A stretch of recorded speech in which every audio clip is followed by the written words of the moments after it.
മൂവാറ്റുപുഴ മേഖലയിലെ പ്രധാന റോഡുകൾ മരണക്കെണികളായി മാറുന്നു. കഴിഞ്ഞ 3 മാസത്തിനിടെ തുടർച്ചയായി റോഡുകളിലുണ്ടായ വാഹന അപകടങ്ങളിൽ 10 പേർക്കാണ് ജീവൻ നഷ്ടമായത്. കഴിഞ്ഞ 3 മാസത്തിനിടെ ശബരിമല തീർത്ഥാടകർ സഞ്ചരിച്ചിരുന്ന 6 വാഹനങ്ങളാണ് മൂവാറ്റുപുഴയിൽ അപകടത്തിൽപ്പെട്ടത്.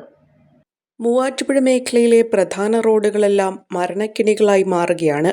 കഴിഞ്ഞ 3 മാസത്തിനിടെ തുടർച്ചയായി റോഡുകളിലുണ്ടായ വാഹനാപകടങ്ങളിൽ 10 പേർക്കാണ് ജീവൻ നഷ്ടമായത്. പരിക്കേറ്റ് ഗുരുതരാവസ്ഥയിൽ ചികിത്സയിൽ കഴിയുന്നവരുടെ എണ്ണവും വർദ്ധിക്കുകയാണ്. കഴിഞ്ഞ 3 മാസത്തിനിടെ ശബരിമല തീർത്ഥാടകർ സഞ്ചരിച്ചിരുന്ന 6 വാഹനങ്ങൾ മൂവാറ്റുപുഴയിൽ അപകടത്തിൽപ്പെട്ടു. ഇന്നലെ ശബരിമല തീർത്ഥാടകർ സഞ്ചരിച്ചിരുന്ന കാർ ലോറിയുമായി കൂട്ടിയിടിച്ച് അപകടമുണ്ടായതിനു സമീപം ആഴ്ചകൾക്ക് മുൻപ് ശബരിമല തീർത്ഥാടകർ സഞ്ചരിച്ചിരുന്ന ബസ് അപകടത്തിൽപ്പെട്ടിരുന്നു. മൂവാറ്റുപുഴ മേഖലയിലെ വിവിധ റോഡുകളിൽ നവംബറിലുണ്ടായ 9 അപകടങ്ങളിൽ 5 പേരാണ് മരണപ്പെട്ടത്. ഡിസംബറിൽ 8 അപകടങ്ങളിലായി 2 പേർ മരിച്ചു. ജനുവരിയിൽ ഇതുവരെയുണ്ടായ 6 അപകടങ്ങളിൽ 3 പേരാണ് മരണമടഞ്ഞത്. മൂവാറ്റുപുഴ വഴി കടന്നുപോകുന്ന MC road, Kochi Dhanushkodi road, Muvattupuzha Theni road എന്നിവിടങ്ങളിലാണ് അപകടങ്ങൾ തുടർക്കഥയാകുന്നത്.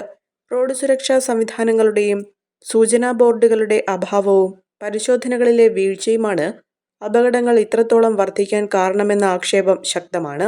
ഗതാഗത നിയമങ്ങൾ കാറ്റിൽ പറത്തി അമിതഭാരവുമായി എത്തുന്ന തടിലോറികൾ മറ്റു വാഹനങ്ങൾക്ക് വലിയ ഭീഷണിയാണ് സൃഷ്ടിക്കുന്നത്. റോഡരികിലെ അശാസ്ത്രീയമായ പാർക്കിംഗ് കാഴ്ചമറയ്ക്കുന്നതും റോഡിന്റെ വീതി കുറയ്ക്കുന്നതും അപകടങ്ങൾക്ക് വഴിയൊരുക്കുന്നു. റോഡ് സുരക്ഷാ സംവിധാനങ്ങൾ ഇല്ലാത്തതും അപകടങ്ങൾ വർദ്ധിക്കാൻ കാരണമാകുന്നുണ്ട്.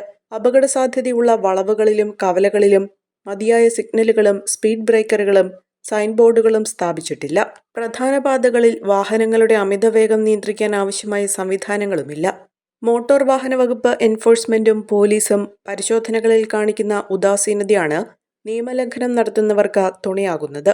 അപകടങ്ങൾ വർദ്ധിച്ചിട്ടും കൃത്യമായ ഇടവേളകളിൽ പരിശോധന നടത്താനോ നിയമലംഘകർക്കെതിരെ കർശന നടപടിയെടുക്കാനോ അധികൃതർ തയ്യാറാകുന്നില്ലെന്ന് നാട്ടുകാർ പരാതിപ്പെടുന്നു.